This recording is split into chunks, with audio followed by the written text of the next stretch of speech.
Greeting to everyone. मैं doctor Jahangir Ahmed हूँ। मैं कंसल्टेंट मेडिकल स्पेशलिस्ट और गैस्ट्रोएंटरोलॉजिस्ट हूँ। हमारा जो पहला सेशन है मेडिसिन के लेक्चर्स का वो हिस्ट्री टेकिंग के ऊपर है। चिनार मेडिकोज़ के फ़ोरम से हम मेडिसन और जो बाकी अलाइड सब्जेक्ट्स हैं उनके ऊपर ऑनलाइन लेक्चर्स की एक सीरीज़ जो है ना हमने स्टार्ट की है, ताकि मैक्सिमम जो बेनिफिट है वो मैक्सिमम वो उसको प्रोवाइड किया जा सके। स्टूडेंट्स के लेवल के ऊपर, मेडिकल स्टूडेंट्स, पोस्ट ग्रेजुएट्स के लेवल के ऊपर और फाउंडेशन ईयर जो हमारे होस्ट जॉब हैं, जो स्टूडेंट्स हैं उनके लेवल के ऊपर हम मैक्सिमम इसको बेनिफिट को पहुंचा सकें। सो जो आज हमारा जो पहला सेशन है ये है introduction to history taking. History taking is basically art, a skill. So ये तो जितनी आप प्रैक्टिस करेंगे, जितने ज़्यादा आप हिस्ट्री लेंगे, उतना ही ज़्यादा इस पे आपकी कमांड आएगी। सो जो बेसिक स्टेप्स हैं, जो बेसिक हिस्ट्री टेकिंग है, वो वो वो बहुत ज़रूरी है। उसके कंपोनेंट्स का पता होना, उसका अप्रोच का पता होना, इसी की बेस के ऊपर आप डिफरेंशियल डायग्नोसिस तक पहुंच सकते हैं और अपने इन्वेस्टिगेशंस और पेशेंट की जो कंप्लेंट है उसके लिहाज से आप उसको प्रायोरिटाइज़ कर सकते हैं। So history taking basically different setting में डिफरेंट है। आप ओपीडी में अगर जो हिस्ट्री ले रहे हैं, एक वार्ड में जो हिस्ट्री है इमरजेंसी सिचुएशन में है या इमरजेंसीज़ में है, तो डिफरेंट सेटिंग में डिफरेंट है कि आपने कितने टाइम में कितने पेशेंट को इंटरटेन करना है और आपने कैसे पेशेंट से हिस्ट्री लेनी है। सो जो before starting and before introducing to a patient जो प्री रिक्विजिट्स हैं कि हिस्ट्री स्टार्ट करने से पहले, पेशेंट इंटरेक्ट करने से पहले वो क्या क्या होने चाहिए, उसमें फ़र्स्ट ऑफ़ ऑल तो एक मेडिकल स्टूडेंट या एक जो कंसल्टेंट हैं, एक जो फिजिशियन हैं, जो रेजिडेंट हैं, उनकी अपीयरेंस और dressing up that should be proper, ताकि पेशेंट जिसके साथ आप इंटरेक्ट करें उनको ये इम्प्रेशन जाए कि the someone who is taking my care और taking the history, he is related to a medical field, he is either a medical student, he is either a physician or a surgeon or a resident। दूसरी जो बात है वो है कि आप जब हिस्ट्री लेने जाते हैं तो you must have a confidence कि आप प्रॉपरली कैसे पेशेंट से इंटरेक्ट करें। और इसके अलावा जो प्री रिक्विजिट्स हैं, जो कॉन्फिडेंशियलिटी है, आपका ऐसा इन्वायरमेंट होना चाहिए जहाँ आप हिस्ट्री लें, जो रूम का इन्वायरमेंट है बहुत ज़्यादा गैदरिंग नहीं होनी चाहिए। पेशेंट की बेसिकली जो आइडियली अगर पेशेंट कॉन्शियस है, ओरिएंटेड है और he can interact with you, so उसमें तो पेशेंट की जो विल है उसके बगैर तो एक्स्ट्रा जितने भी उसके अटेंडेंट्स हैं, जो उसके साथ रिलेटिव्स हैं, दे आर नॉट अलाउड कि उनसे आप उनके सामने उससे इंटरेक्ट करें। हाँ, अगर पेशेंट आपको अलो करता है then you can engage any of their first degree relatives। उसके अलावा जो बेड साइड मैनर्स हैं वो आपने कैसे पेशेंट से इंटरेक्ट करना है, that should be in A polite way और इन अ गुड वे कि पेशेंट को पता चले कि ये मुझे केयर गिविंग एटीट्यूड है और एक सिंपैथेटिक और एम्पैथेटिक एटीट्यूड है। Then developing the rapport with the patient. So patient से आपने ऐसे इंटरेक्ट करना है कि उससे आपकी एक प्रॉपर रेपो डेवलप हो और आप पेशेंट कंफर्टेबल हो और वो आपसे इंटरेक्ट करते हुए और आपको आपसे जो आपकी हिस्ट्री देते हुए बिल्कुल रिलक्टेंट ना हो। सो ये प्री रिक्विजिट्स हैं जो आप before starting and before interacting with the patient this all should be completed। Setting कैसी होनी चाहिए? आइडियली जो सेटिंग है वो पेशेंट आपके एक should be on your right side, you must be on the patient rights, on the right side of the patient. और approach आपकी ऐसी होनी चाहिए, अगर आप ओपीडी की सेटिंग में हैं तो आप इधर पेशेंट आपकी एक साइड पे बैठा हो जहाँ से आपसे इंटरेक्ट कर सकते हैं, आई टू आई कांटेक्ट कर सकें, या बिल्कुल आपके फ़ेस टू फेस कांटेक्ट हो और उसके लिए कंफर्टेबल इन्वायरमेंट हो। और patient feel comfortable while giving you history.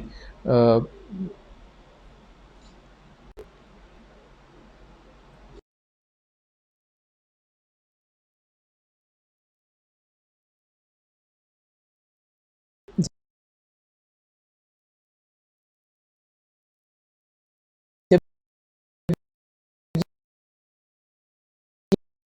ये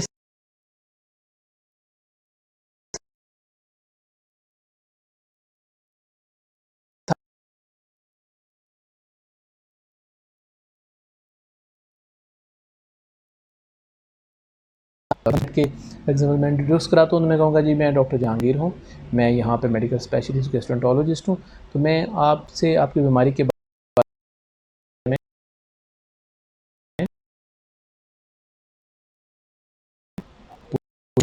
तशखीस में मुझे हेल्प मिलेगी और आपको मैक्सिमम हम रिलीफ दे सकेंगे। सो प्रॉपरली एक अपने आप को इंट्रोड्यूस कराना है आपने। इंट्रोडक्शन के बाद फिर आपने पेशेंट जो पार्टिकुलर्स हैं वो कैसे लेने हैं और क्या क्या पूछना है।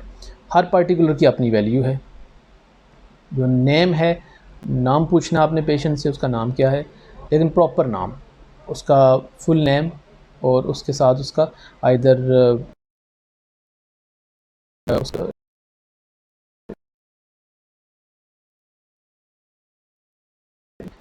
और डॉटर ऑफ, सो ताकि पूरा नाम आपका टैग हो। सिंगल नेम पूछने से अगर सिमिलर नेम के मुख्तलिफ पेशेंट पड़े हुए हैं सो वो कन्फ्यूजन क्रिएट हो जाती है, नंबर वन। नंबर टू ये कि पेशेंट की जो आइडेंटिफाई करना वो मुश्किल हो जाता है। सो पूरा नाम उसका, देन उसका age, gender definitely, and then the education status. तो एजुकेशन स्टेटस से भी आप को पेशेंट से जो उसकी जो लेवल ऑफ इंट्रैक्शन है, आपने कैसे इंटरेक्ट करना है, आपने क्वेश्चंस कैसे करने हैं, और उससे आपको इन चीज़ों का बहुत ज़्यादा आइडिया और आप असेसमेंट हो जाती है। देन इज़ दी रेजिडेंस, कि वहाँ कहाँ रहता है पेशेंट।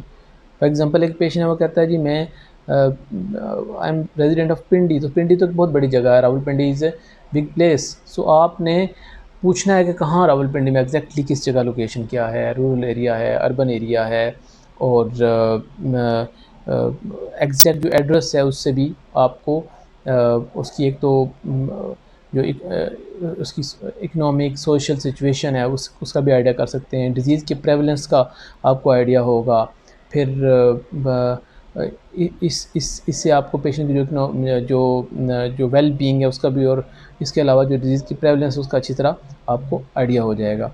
सो इस तरह जो एक पेशेंट है वो ट्रैवल करके आया हुआ है, किसी डिफरेंट जगह से आया हुआ है, तो वहाँ की जो प्रेवलेंट डिज़ीज़ है, वहाँ की जो अभी कोई नई डिज़ीज़ अगर फॉर एग्जांपल कोई एपिडेमिक है तो उसका भी आपको बेहतर असेसमेंट हो जाएगी। एजुकेशन, मैरिटल स्टेटस के बारे में आपने पूछना है। देन इज़ दी अगर पेशेंट को आपको एडमिट है तो route of admission either from OPD admit हुआ है या फिर एमरजेंसी से एडमिट हुआ है, उससे आप सेवेरिटी ऑफ द डिज़ीज़ और अर्जेंसी के बारे में आप बेहतर असेसमेंट कर सकेंगे। सो जितने भी पार्टिकुलर्स हैं सब की अपनी अपनी वैल्यू है। सो प्रॉपरली उसी आपने पार्टिकुलर्स के बारे में पेशेंट से पूछना है। रिलीजन डेफिनेटली उसकी भी एक सिग्निफिकेंस है। सो उसके बारे में भी आप डेफिनेटली पूछ सकते हैं। Then is the history of presenting illness. So presenting illness जो है वो आपने जो पेशेंट से एक ओपन एंड क्वेश्चन करना है कि ये नहीं कि क्लोज क्वेश्चन कर दें, आपने एक ओपन एंड क्वेश्चन करना है और अलो करना है पेशेंट को कि वो 2 से 3 मिनट 4 मिनट तक वो प्रॉपरली अपनी बात पूरी कन्वे करे। फॉर एग्जांपल देता हूँ, एक पेशेंट प्रेजेंट करता है और उसको पेन एपिगैस्ट्रियम है, सो आपने उसको थोड़ा टाइम देना है कि वो उसको एलेबोरेट करे कि वो कहाँ पेन है, कैसी है। देन उसके स्पेसिफाइड क्वेश्चंस आपने करने हैं, जैसे पेन के आपने क्वेश्चन करने हैं, ऑनसेट कैसा है, इसका ड्यूरेशन कैसा है, सेवेरिटी कैसी है, रेडिएशन है कि नहीं है। सो ये तो एक जस्ट वन एग्जांपल है। तो प्रेजेंटिंग इलनेस को बेसिकली आपने पूरी एलेबोरेट करना है, उसके डिफरेंट सारी जो एलेबोरेशन है वो करनी है, नंबर वन। नंबर टू, जब भी एक इस तरह की कंप्लेंट आती है तो उसके साथ जो रिलेटेड जो उसकी पॉसिबल डिफरेंशियल्स हैं उसके बारे में क्वेश्चन करना है। फॉर एग्जांपल पेन एपिगैस्ट्रियम ऐसे डिफरेंशियल अब आप स्टोमक के रिलेटेड, गैस्ट्रिक अल्सर है, एड्रिनल अल्सर है, उसके रिलेटेड क्वेश्चंस, या बिलरी कोलिक, अगर वो पेन एपिगैस्ट्रियम के साथ आपने बिलरी कोलिक को भी रूल आउट करना है। फिर आपने जैसे इंफीरियर वॉल एमआई है, वो पेन एपिगैस्ट्रियम के साथ प्रेजेंट हो सकता है। इसी तरह पेंक्रेटाइटिस है, वास्कुलर जो पेन है, इंटेस्टिनल इस्कीमियाज हैं। सो आपके जो जहन में प्रेजेंटिंग इलनेस की जो आपने एलेबरेट करना है वो इस तरह करना है कि आपने बाकी डिफरेंशियल सारी को अपनी जहन में रखना है और उस तरह आपने उसको प्रोसीड करना है। इसी तरह जो सिस्टेमिक प्रेजेंटिंग इलनेस के अंदर ही आप सिस्टेमिक इंक्वायरी डाल सकते हैं, या आप सेपरेट करना चाहें, इट्स अप टू यू। तो सिस्टेमिक इंक्वायरी का मतलब ये है कि जो पेशेंट की यही तो एक मैनिफेस्टेशन है, that is the pain epigastrium, लेकिन उसकी जो हेड टू टो जो बाकी जो सिस्टम्स हैं उनकी इन्वॉल्वमेंट। फॉर एग्जांपल देता हूँ मैं आपको, इसी पेन एपिगैस्ट्रियम को हम प्रोसीड करते हैं। एक पेशेंट को हेडेक हुआ है और वो अभी तो वो प्रेजेंट हुआ है आपके पास पेन एपिगैस्ट्रियम के साथ, हो सकता है उसको हेडेक हुआ हो, शदीद सीवियर पेन हुआ हो, उसके लिए उसने NSAID ली हो, that can present with that can lead to the manifestation of epigastric pain. So इसी तरह जो बाकी सिस्टम है, रेस्पिरेटरी है, CVS है, CNS है, GI है, और इसी तरह मस्कुलोस्केलेटल है। तो सारे सिस्टम के जो सेट ऑफ जो क्वेश्चन, जो स्टैंडर्ड क्वेश्चन हैं, वो आपने ज़रूर करने हैं, ताकि आप एक पूरा आइडिया कर सकें और एक पूरी आप असेस कर सकें कि व्हाट्स गोइंग ऑन एक्चुअली। सो इसको पूरा एलेबरेट करना आपने। इसी तरह जो पास हिस्ट्री है, तो पास हिस्ट्री में दो एस्पेक्ट्स हैं। नंबर 1 कि जब आप प्रेजेंटिंग इस इलनेस स्टार्ट करें तो शुरू में ही कुछ क्वेश्चंस कर लें आप। बेहतर ये होता है कि आप स्टार्ट में कुछ क्वेश्चन, जब पेशेंट प्रेजेंट कर दे कि मुझे ये कंप्लेंट है, तो उसके साथ आप चंद एक क्वेश्चन कर लें, जैसे जो नॉन डिजीज़ हैं उनके बारे में, कि कोई already diabetes, hypertension, ischaemic heart disease, asthma, और जो कॉमन डिजीज़ हैं, क्रोनिक डिजीज़, उनके बारे में आपने क्वेश्चन कर लें। ये लोग आप पूरी हिस्ट्री लेके जब एंड पर पहुँचें तो आपको पता चले इस पेशेंट को तो डायबिटीज़ भी है, इसको हाइपरटेंशन है, इसको कोई एस्थमा चल रहा है। सो स्टार्ट में क्वेश्चनिंग से आपको एक बेहतर असेसमेंट हो जाती है और आप उसको फोकस करते हैं हिस्ट्री को। जो पास्ट मेडिकल हिस्ट्री है, इसमें जो मेडिकल डिजीज़ हैं, जो क्रोनिक एलिमेंट्स हैं, जो कॉमन एलिमेंट्स हैं, उनके बारे में आपने क्वेश्चन कर लेने हैं। लाइक जैसे मैं आप पहले बता चुका हूँ, जैसे डायबिटीज़ है, हाइपरटेंशन है, इस्कीमिक हार्ट डिजीज़ है। इस तरह अगर किसी पेशेंट को क्रोनिक डायरिया चल रहा है, इसी तरह किसी पेशेंट को अगर कोई मस्कुलोस्केलेटल डिसऑर्डर, कोई ऑटोइम्यून डिजीज़ चल रही है, एपिलेप्सी है जैसे, सो आपने पूरी मेडिकल एक पास्ट हिस्ट्री के बारे में ज़रूर क्वेश्चनिंग करने हैं। समटाइम्स आपको लीडिंग क्वेश्चन करने पड़ते हैं कि पेशेंट शायद डायरेक्टली इस तरह ना बताए, फिर आपको पूछना पड़ता है कि इनमें से कोई बीमारी में से कोई बीमारी तो नहीं है आपको पहले से, कोई मेडिसिन, कोई गोली, कोई दवाइयाँ तो नहीं खा रहे, कौन सी दवाइयाँ खा रहे हैं। तो इस तरह आप एक उसे डिग आउट कर सकते हैं। इसी तरह जो सर्जिकल हिस्ट्री है वो भी इम्पॉर्टेंट है। सर्जिकल हिस्ट्री में जैसे अगर किसी पेशेंट है, उसको कोई पुरानी सर्जरी हुई है, एक ओपन आप क्वेश्चन कर सकते हैं नंबर 1 कि आपके पहले को ऑपरेशन, को सर्जरी कोई ऐसी तो नहीं हुई हुई। सो उससे भी आप बेहतर असेसमेंट कर सकेंगे और पेशेंट की reaching up to the diagnosis उसमें आपने आसानी होगी आपके लिए। फॉर एग्ज़ाम्पल जो किसी पेशेंट को पास में कोई ट्यूमर है, उसके लिए सर्जरी हुई है, तो माइट भी जो अभी प्रेजेंटेशन है वो उसकी रिकरेंस हो। So this all is very important. जैसे CA कोलोन है, इसी तरह CA ब्रेस्ट है, इसी तरह डिफरेंट मेलिग्नेंसीज़ हैं, तो उनके रिकरेंस को भी आप इससे बेहतर हिस्ट्री के ऊपर आप उसका बेहतर आइडिया कर सकते हैं। सोशल हिस्ट्री, सो क्रोनिक एलिमेंट्स जितनी भी हैं वो सारी साइकोलॉजिकल इम्पैक्ट है उनका हेल्थ पे, उनका मेंटल इम्पैक्ट है, उनका एम्प्लॉयमेंट पे है, रिलेशनशिप्स है, इनकम के ऊपर है और लेजर एक्टिविटीज़ के ऊपर है। सो आपने उससे ऐसे इंटरेक्ट करना है, उससे ऐसे क्वेश्चंस करने हैं जिससे आपको उसकी सोशल जो लाइफ है, जो सोशल वेल बीइंग है, उसका आपको बेहतर आइडिया हो सके और बेहतर आप असेस कर सकें। जैसे एम्प्लॉयमेंट के बारे में कि उसकी अभी एम्प्लॉयमेंट कैसी है।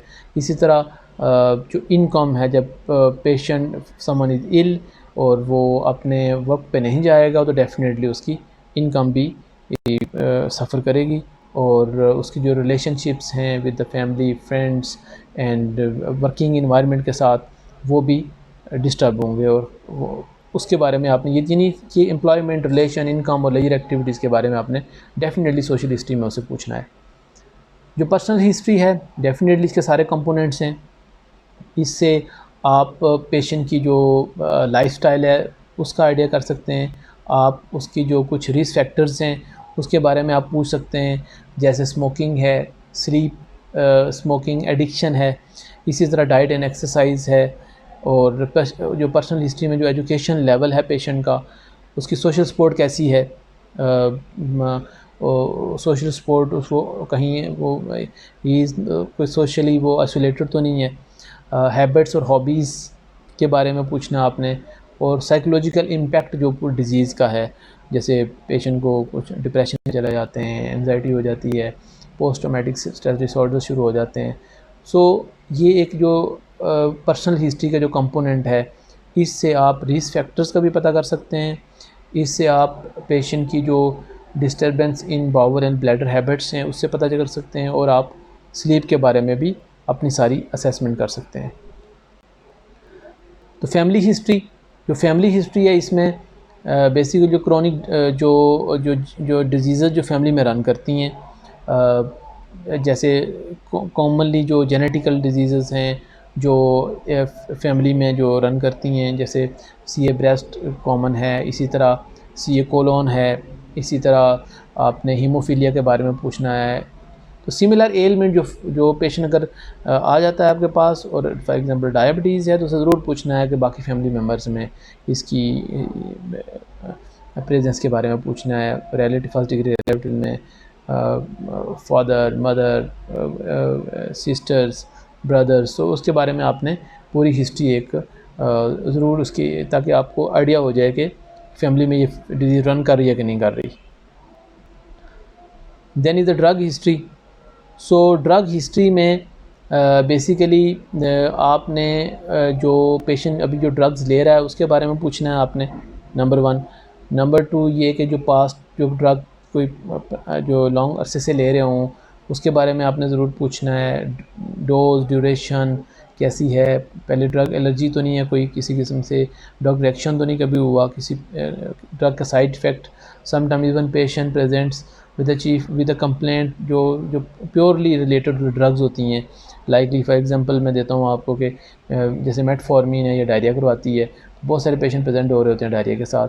इसी तरह एस जो हैं एंजियोटेंसिन कन्वर्टिंग एंजाइम्स जो इनहिबिटर्स हैं, ये जो है ना ये ड्राई कफ करते हैं। सो कई पेशेंट प्रेजेंट हो रहे होते हैं जो क्रोनिक कफ के साथ आ रहे होते हैं। सो ड्रग्स का जो एस्पेक्ट है इसमें, इसी तरह जो ड्रग्स के जो एक तो मेडिकल हैं, एक हैं हर्बल प्रोडक्ट्स बहुत सारे लोग यूज़ कर रहे होते हैं।